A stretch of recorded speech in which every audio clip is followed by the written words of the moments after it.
really difficult time in my life. I was taking a lot in with my father's death. I've been training boxing for 6 years now. I took after my second year of training boxing, realized I was pretty decently talented at it where I wanted to step in the ring. And I just wanted opportunity that I thought was valuable to me, whether it was financially or gaining publicity, whatever made the most sense for me at the time. I give such respect to athletes like yourself, even training, whether it's, considered celebrity fights or events, but to balance the companies, to have a social life, to be out, and then, still have to get up in the morning and check the box and train. They'll put you in a fight that you can't win because they want to build a name off of you.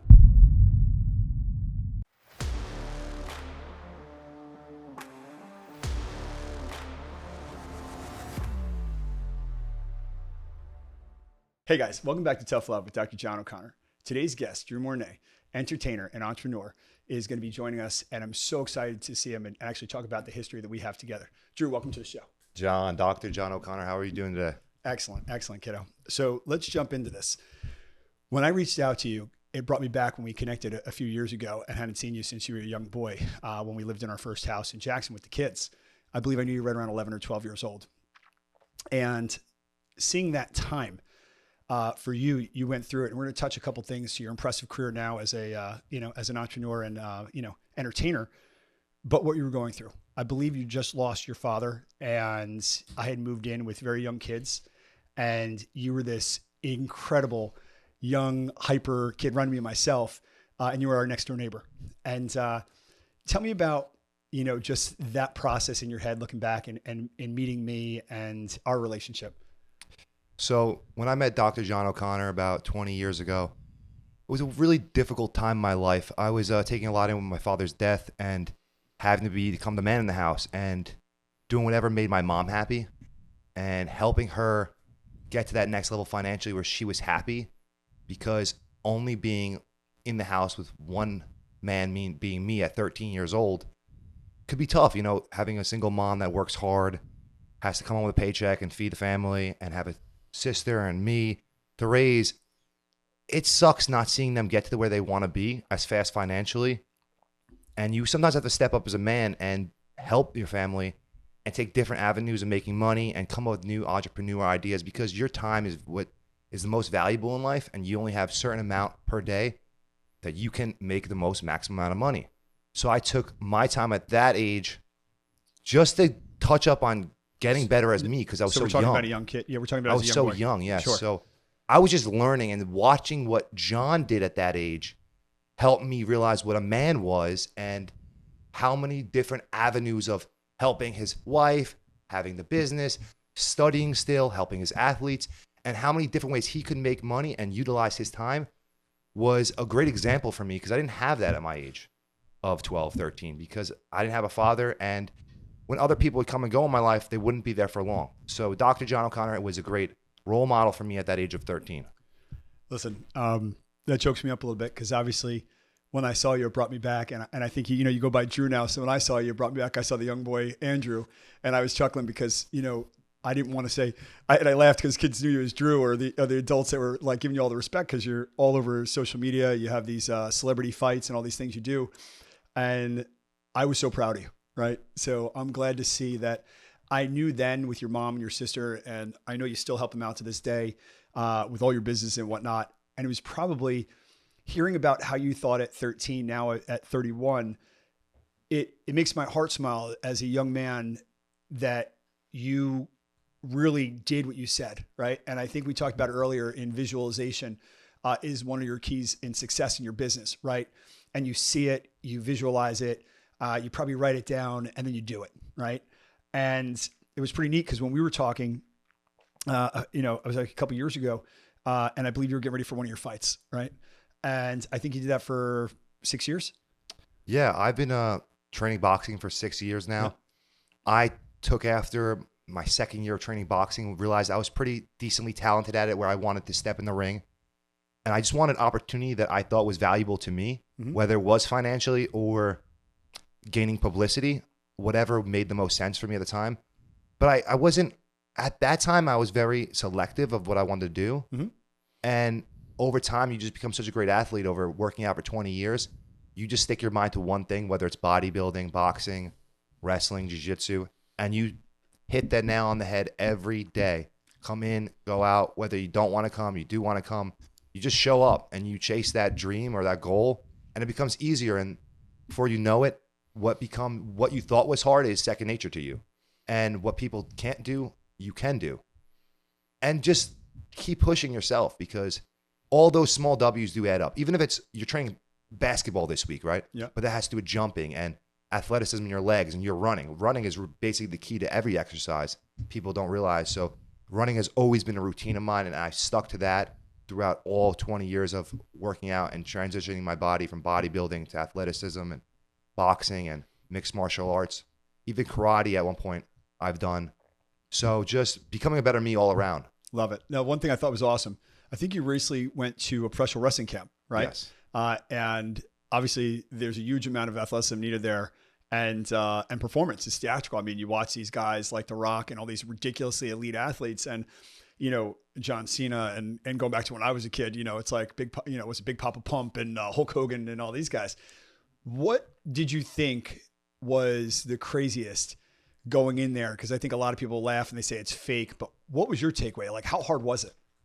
So that's the thing. I signed up for this camp. I signed up through this camp with QT Marshall and Cody Rhodes. Okay. Over the Nightmare Factory. It's out in Georgia. Okay. McDonough. Tremendous athletes all around me at all times. I wasn't sure what I was preparing for, but what I did know was my heart as a young kid watching wrestling with my dad, and everybody loved wrestling. The Rock, Stone Cold, all these guys. And having the opportunity that I have to see what it's like was priceless to me. So when I get there and I start training this, everything, like anything new, you don't know what you sign up for, and it becomes very hard. But as you keep going, weeks go on, months go on, it becomes second nature. And then the next thing you know, someone's walking in there that hasn't seen wrestling, and they think you're amazing, or you're getting better, and you're learning things, and you have from 1 move to 10 moves to 20 moves. Before you know it, you're putting matches together, and you can push the pace on becoming anything you want in that scene. So I'm going to throw a question at you. So, I mean, between your supplement company and I think your Offset or whatever, the printing company with the Offset Canvas, and the other ventures you have, do you look at that as like another business opportunity? Like, in other words, because I remember talking to you, we texted back and forth. Obviously you experience failure because you don't know what you're doing. You're in the unknown, right? So you're like even from the mobility stuff to the recovery to the training your body. How would you tell the audience as far as a cultural moment, someone going through that? Because like you said, you were experiencing some L's, right? They weren't about little wins. Like, you're like, wow, I have no idea how to do this.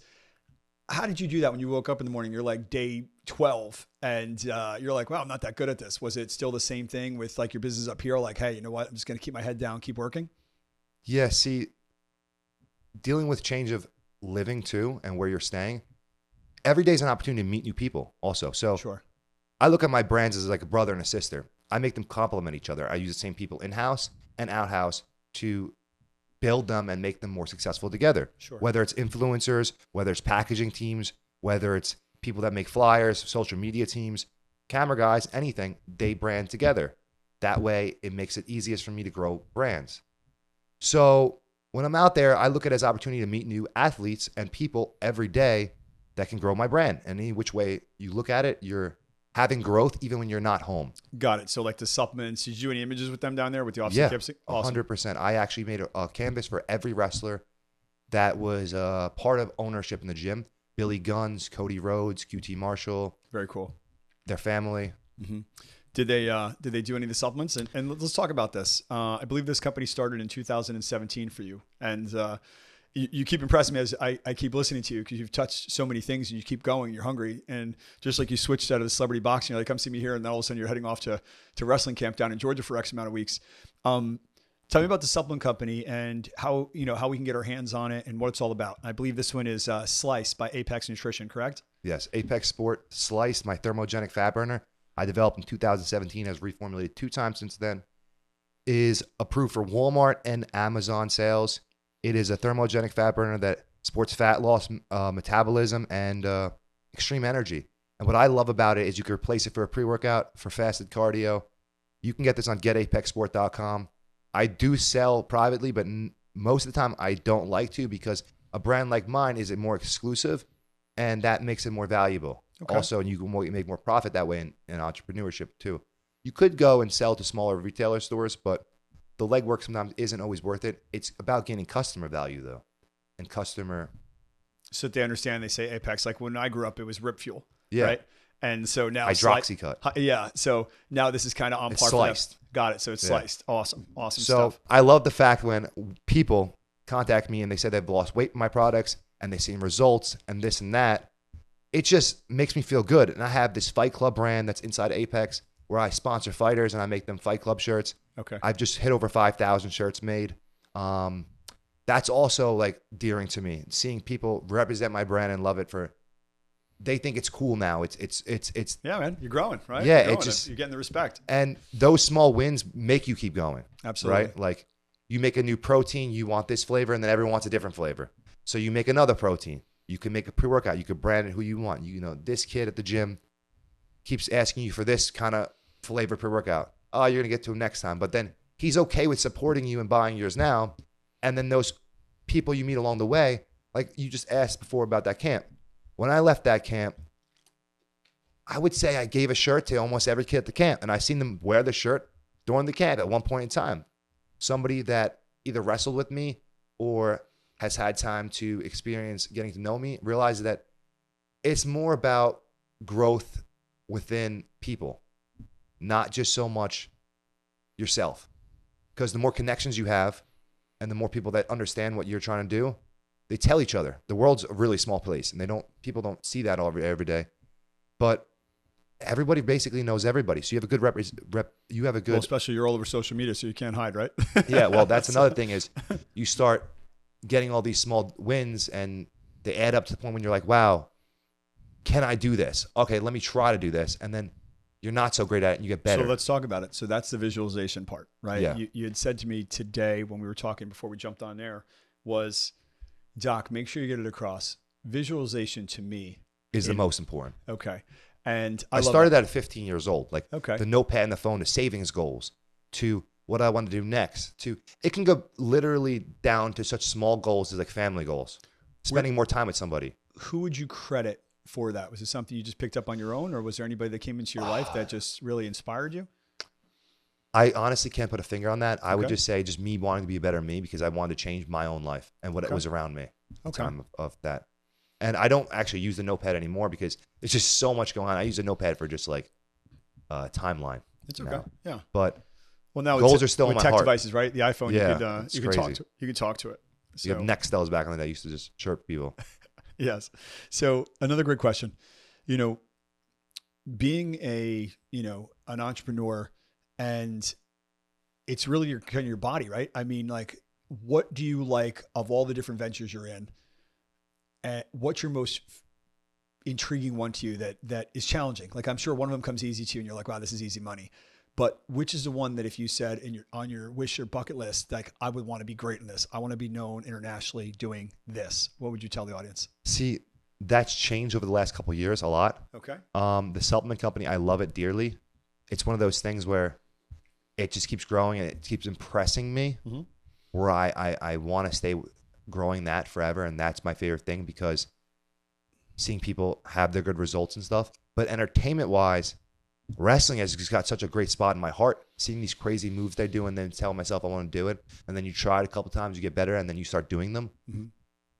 There's nothing like it. Seeing that kid that you're his hero after the wrestling match and being able to put a show on for your friends and family and having someone root for you. It feels like how I would imagine. It was funny. I went to a charity event. It was a Boomer Esiason's event, and I had never heard it before. He called it a NERP, a non-athletic regular person, right? Yeah.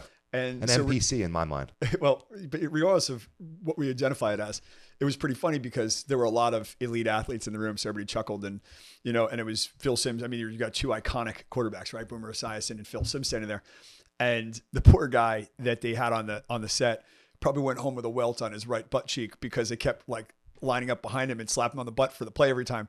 By about the fourth smack, I thought the guy was going down for sure. But it was funny because I think Phil had called him a nerd, but to flip that around, meaning, do you find it to be a little intriguing to be on stage in front of those people and kind of feel what they're feeling? Like you almost feel like that. Well, you are. I mean, at that moment to that young boy or young girl, Yeah. that young person, you're a professional athlete. Like, you know, you're a superhero to them. You know what I feel a lot of people lack, and I could be wrong, but I feel as if this is how I see things.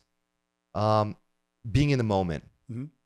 When they're on the stage or whatnot, they don't communicate with the crowd or look their opponent straight in the eyes and realize why they're there in that moment. They're just living in the moment and just fighting in the moment. Sure. But when you can mentally break someone, you could run through them and you know why you're there and you already know the outcome and you push for that.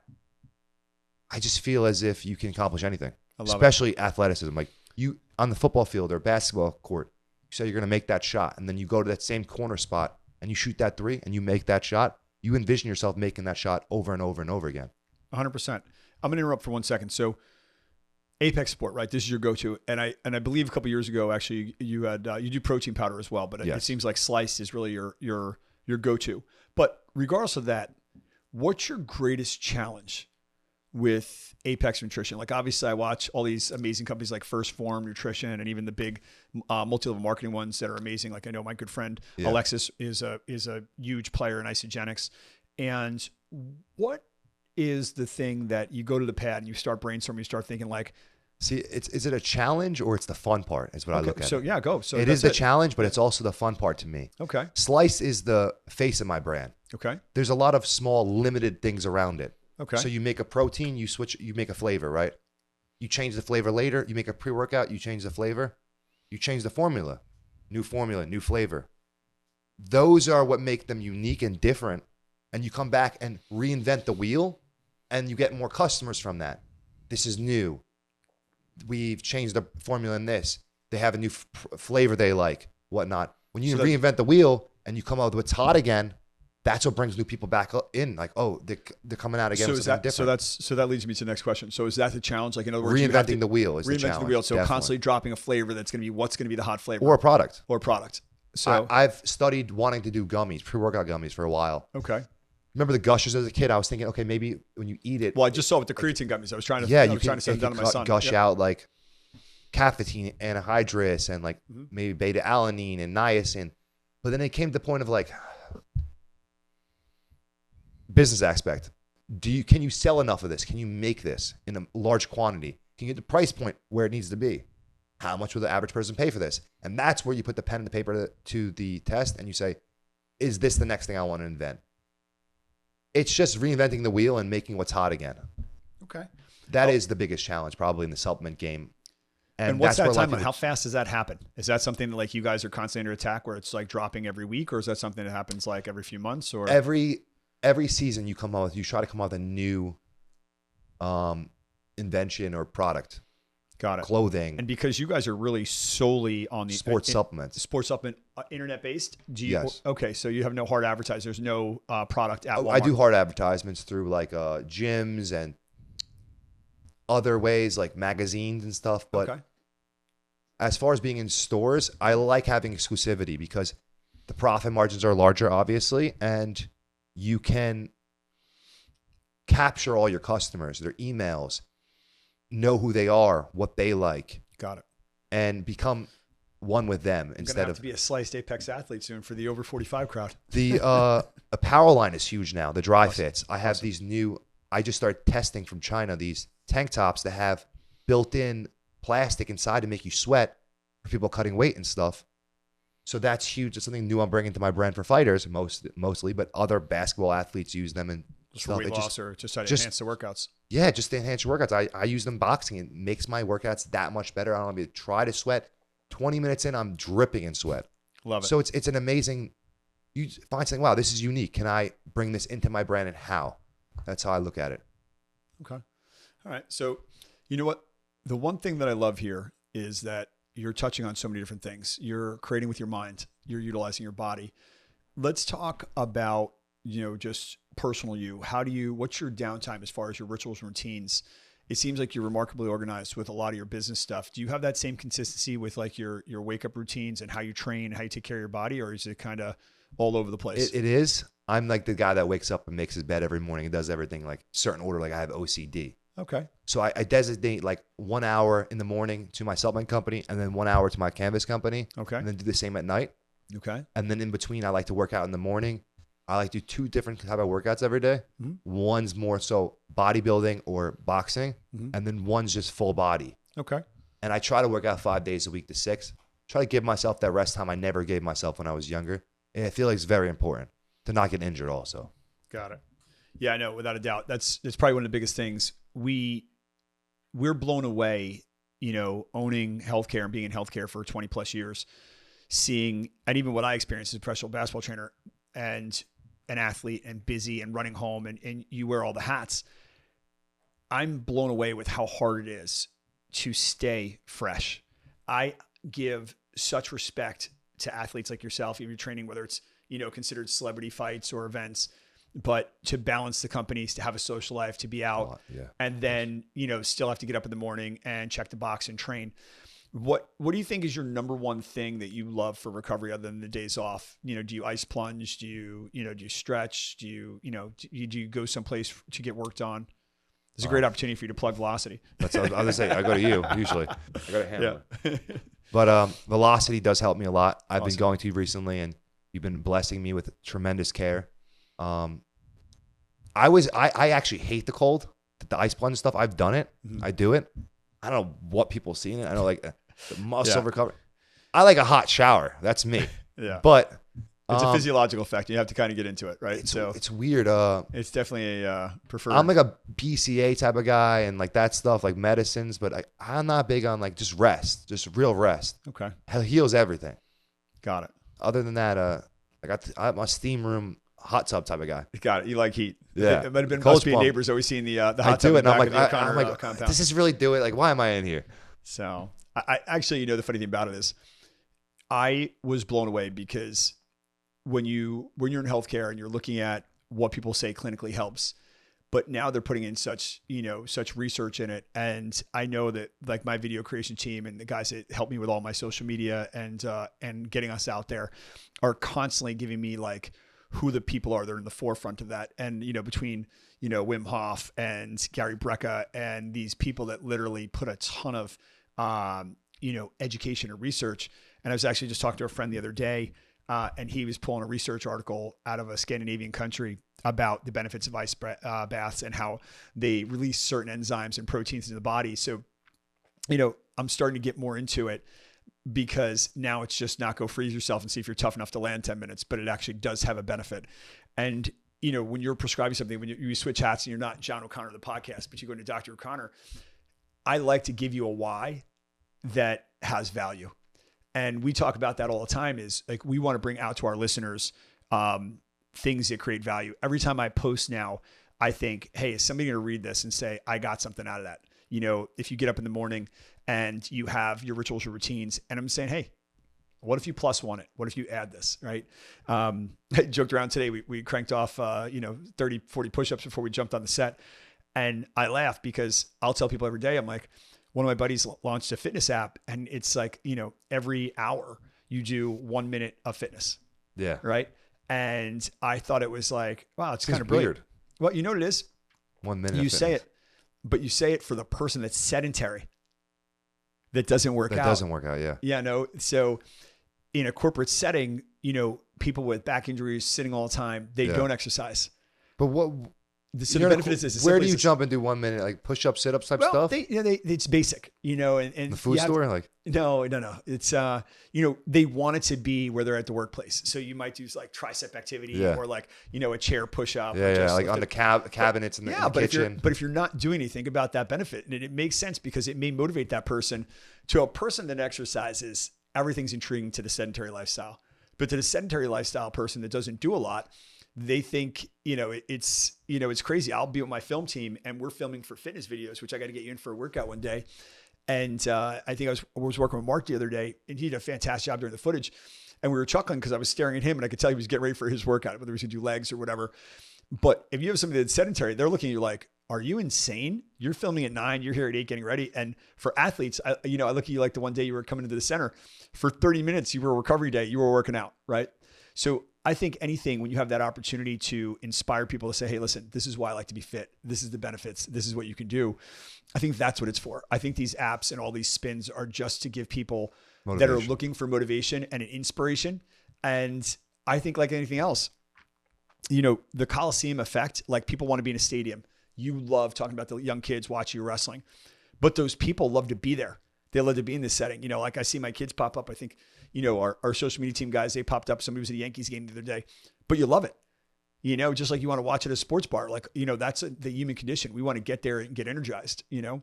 But, you know, let's get back on topic with regards to, you know, you and then what's next? You know, what's next for Drew Mournet? I want to touch on that real quick. But I realized with that app you just said, you were talking about, it's kind of trying to change their mindset. Every day when I do something, I look at it, how can I make this be a workout? Whether it's carrying the groceries in, whether it's going for the walk with the dog, I start to go for a jog with the dog. And I think it's that app is trying to change someone's mindset to make them say, okay, well, I have this 2 minutes. Let me not just sit here on my phone. Yeah, without a doubt. Let me use this 2 minutes to become a better me, even if it's push-ups, right? But those wins will keep adding up. 1,000%. The smart thing with this, they admitted a game too. So, you know, and these tangents are kind of funny to go on every once in a while, but gaming's become something I watch adults, you know, when I say adults, I mean, you've been around me since you're 11, 12 years old, but you know, that gaming revolution started when we were kids, but it went away. But now I see adults still gaming. The Oculus. Yeah. Well, not even that. It's like, you know, they have the phone and when that app goes off, mine's going to buzz in a few minutes. And when we go on the hour, say at 5 o'clock, you're getting coins all day. Coins. So now as they're getting it and say there's 100 people in the workplace, now you're competing. Now somebody that didn't like to exercise is sitting there arm pumping and they got to check in and here's your employee, you know, your coworkers. And I think when you talk about it, you look at team building so many different ways. And I love watching the small groups. And you talked about it, how your one company feeds the other company. We try to do it between our centers. And whether, you know, years ago, I'd make all my staff do planks and push-ups, right? I had to go a little lazy with them now. But like whether it's getting dressed up or getting motivated or posting social media, people love friendly competition. Love it. You know, and when you can inspire them in a game setting where there's a winning and a prize, everybody likes a prize. It's like the same thing as everyone, like at the end of the day, loves gambling. Whether they want to gamble on like what the next car color is driving down the road or it's the game tonight. It's just like human nature. I agree. It's just, let's touch on what's next, like you were going to say. Well, let's do this. So where I think I want to take you now is, what do we have next? We have the supplement company. You have Offset Canvas. You have the entertainment component. Do you have any events coming up? Do you have any fights or anything coming up? Yeah, I have an entertainment fight for celebrity boxing in Atlantic City. And when is that? December 2nd. Okay. Tell me about that. And so I'm fighting an entrepreneur. Any big names? Yes. So fighting an entrepreneur named Justin, DJ Law. Okay. Don't know too much about the guy. Just know that I'm going to run through him on December 2nd. But Sugar Ray Leonard's going to be there. Sugar Ray Leonard's son is a featured main event against Mark Coleman. He's fighting Sugar Ray Leonard's son. Okay. Mark Coleman's like 59 years old. So I'm really interested in how that's going to play out. But just being in a car with Mark Coleman's pretty freaking awesome, if you ask me. So, and then there's a bunch of other athletes fighting underneath me. There's some bare knuckle guys, some other boxers. So what's that all about? Like the audience, how many people come to these events? Like these events have about 1,000. Okay. They're like events in Atlantic City, pop-up events. A friend of mine runs a promotion. His name is Damon Feldman. His brother owns BKFC. His brother's name's David Feldman. Okay. Their dad was a big boxer. Damon Feldman used to be a professional boxer. He's gave me such great opportunity and realized the superstar within me. So he gives me such great opportunity to present that to other people, and I fight all these celebrities. And he believes in me and sees a vision in me. So that's where it takes me to say, how can I build back with this guy and make these events awesome? Is he tied into any of your companies or? No, he's not tied into any of my companies. He's a friend of mine. Got it. And he just gives me opportunity and believes in me to become the face of his brand. And I have become the face of his brand over the last couple of years. Talking about some of these celebrity events and people you meet in your business dealings, how do you deal with people that you don't interact with well? What's your philosophy on that? We know visualization is how you get to success, but when you run into something, a person you don't like, or a person that maybe doesn't see you in the light that you want to be seen. Like I love the way you referred to that boxing promoter, that he sees you as a spotlight in his business. Yes. And so you want to show up for me. And you know, it's very similar that you've always been that way since you were watching. I'm big on loyalty. Yeah, 100%. I'm big on loyalty for this guy. Listen, you know, and so there's other promotions that want to use me for boxing events. Okay. but he just makes me the star of his. So I don't really feel as if it's needed to Understood. Just spread out. So you want to stay there. So you're big on loyalty. So the takeaway is this, is that I grow with someone. Yeah. Grows with There you me. go. So this is something he started and it's been a nice evolution for you. He's been doing this for 20 years. He has put on some of the biggest celebrity boxing fights known. Awesome. I fought in Lamar Odom and Aaron Carter's card about 3 years ago. Okay. He's had some fights with Roy Jones Jr. to some big time names back in the day. Awesome. Yeah. A lot of like wannabe rappers or whatever. Okay. Mostly. That's all right. So that's awesome. So, it's funny when we're putting these shows together, what we love to see is that there's always going to be those kind of hiccups that happen where you're like, hey, you know what? There was an emotion there and you're trying to figure out, in your career, what's the right road you want to go down, what you don't like, and people start pulling you in different directions, right? So when you were doing the fighting, were there some people that you saw right away trying to pull you away from what you liked and you didn't enjoy them? So you kind of stay in your lane with regards to, this promoter you're working with right now? Is that accurate? You understand what I'm saying? Yeah. So it's just one of those things where people will like say, oh, should you work with this person? You shouldn't work with this person. But then you just kind of go with your gut on what you like to do and where you see yourself progressing and who believes in you. Understood. It was neat. We had an MMA boxer that was in a couple months ago. Really, the podcast's only been for a couple months. It's neat that you're in control of your career. What I learned, with Dana White's company, is for those guys, it's high pressure. They'll put you in a fight that you can't win because they want to build a name off of you. Yeah. And even more than that if you lose, you're not marketable. Like you need to be a star and it's got to be a rematch component. I didn't grasp that until my guys, my film crew is, they're young studs, but they know that industry. Just like my son, if I text him, he'll tell me every guy that's fighting from heavyweight all the way down to the lightweight. Yeah. And so what I like to see for you is, what do you think about, that you're in kind of control of that? Do you kind of say, I want to fight again? Or do they reach out to you? They're promoting an event. Like, do you create your schedule? A lot of different promotions have been contacting me, but he's one of those people. I don't have like a contract with him on so many X amount of events, but he gives me great opportunity. So I take whatever opportunity is presented to me that I believe I can. And they're paid events, of course. Yes. Awesome. That I believe I can make the most of. Okay. And I've seen so much. One of my best friends is Phil Caracappa. He's an MMA fighter, pro MMA fighter. I see what those guys go through and how far one loss can set them back. Yeah, we saw how much they go through mentally, cutting weight, and with training jiu-jitsu and having even the karate aspect of kicks involved in fights is a complete elbows, knees. It's a completely different aspect of MMA and mixed martial arts and fighting. What I do is entertainment boxing and hopefully stunt wrestling at a higher level soon. Awesome. Well, listen, so many exciting things to talk about. I love it. It seems like this business right here with the Apex Sports Nutrition and your different companies seem to really excite you, but it really seems like you really have a hunger to be in this, to be perceived or seen as a professional athlete or a professional entertainer. Right. And I have a question. Athlete. I like athlete. It's an entertainer because. Are they entertain athletes? Like, how would they do that? If I was walking around with you on the stage with these people and they're talking to each other, I know they're athletes, right? But if you wanted to look back and read back on your career 10 years from now, how would that read? I want to get that respect, be called an athlete. Okay. And I respect the word so much. Got it. That I like to call myself an entertainer because at the end of the day, that's what I like to do. I like to entertain, whether it's on the field through athletics. Through athletics. Yes. Awesome.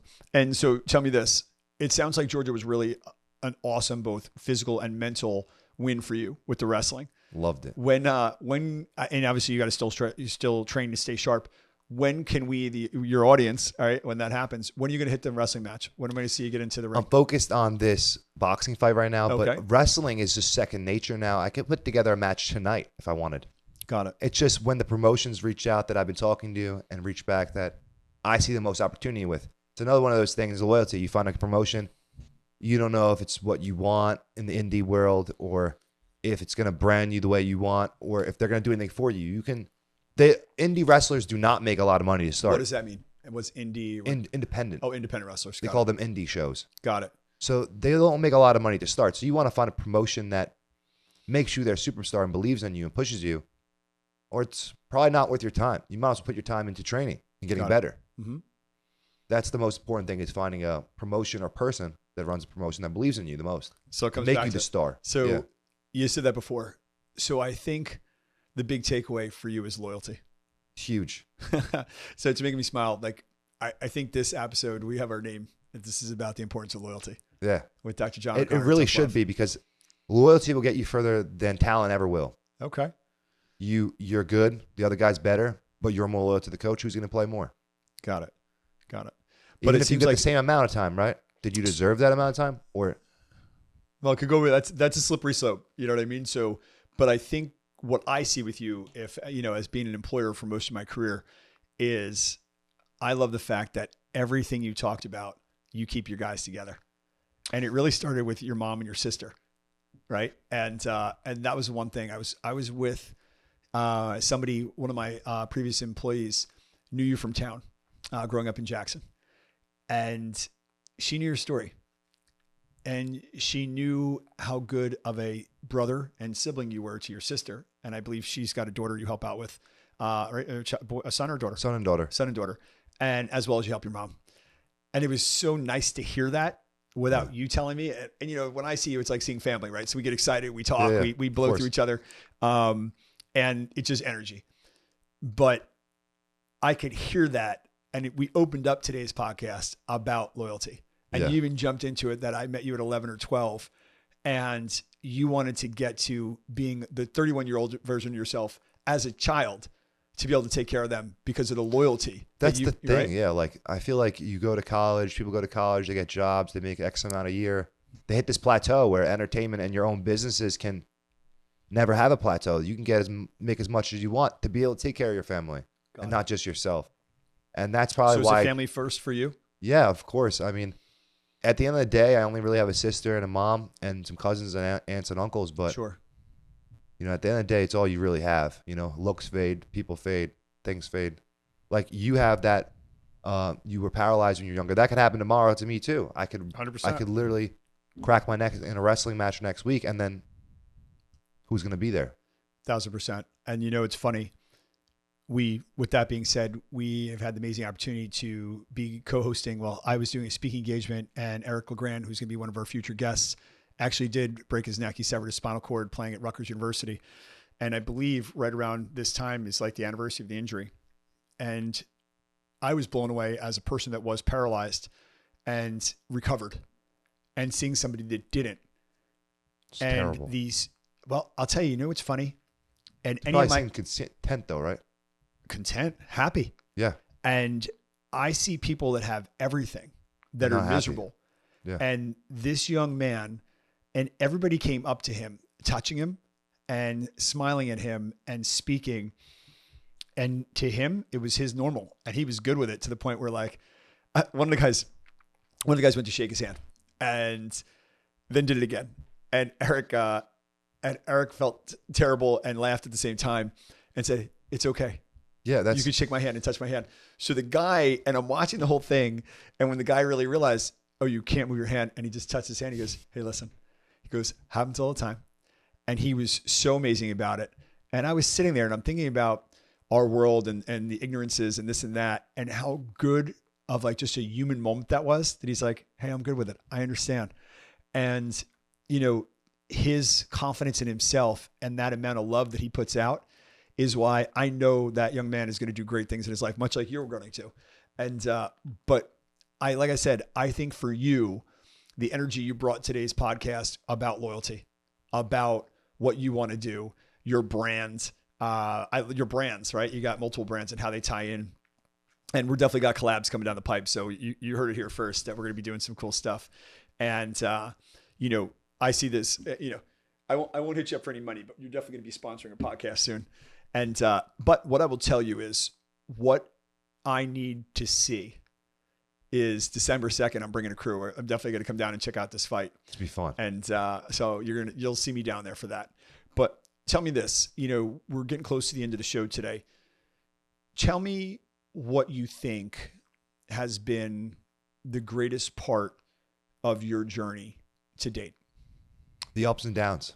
Okay. Just getting to enjoy life as it comes. traveling, friends, family, and the people that are there for you with the wins and losses are the true ones, the ones that, and I mean, not in entertainment aspect, wins and losses, or athleticism, wins and losses. I mean, like wins and losses in life. Okay. And Deeper. yes. And just someone that actually picks up the phone and cares about you, and giving back to those people is probably along the lines of like, while making money and they don't forget about you. It comes down to loyalty. Yeah. Chasing things, like giving back to them and seeing their happiness. That was big to me. Absolutely love it. Drew, today was an absolute gift. I can remember like it was yesterday seeing you run across my yard and take care of my son and play in the backyard. And, I'd always have athletes out there, and you got to see, you don't even realize, you got to see a lot of amazing pro athletes out back, and, that were your age, the age you are now. And you were a young boy, and you and my son, who's now playing baseball down at IMG. And I have to say, you've grown into a fine man, and I'm so excited. Yeah. I can't wait to see what you have to do. I'm looking forward to getting down there on December 2nd. If I'm in the area, I'm definitely gonna be at your fight. And you know what, guys, thank you so much for joining us today. Drew Mournet right here. Follow him on Instagram. He's got Apex Nutrition as well as his own personal page. We'll have everything listed on the close of our story on our social media platforms. And if you found value in this today, do me a favor, please share this. This young man had an extraordinary story. He's been through a lot, from the adversity he dealt with losing his father at a young age to understanding loyalty and what to do and appreciating that. And so again, if you have value with that, as much as I got out of today's conversation, share it. We'll see you soon. Thank you.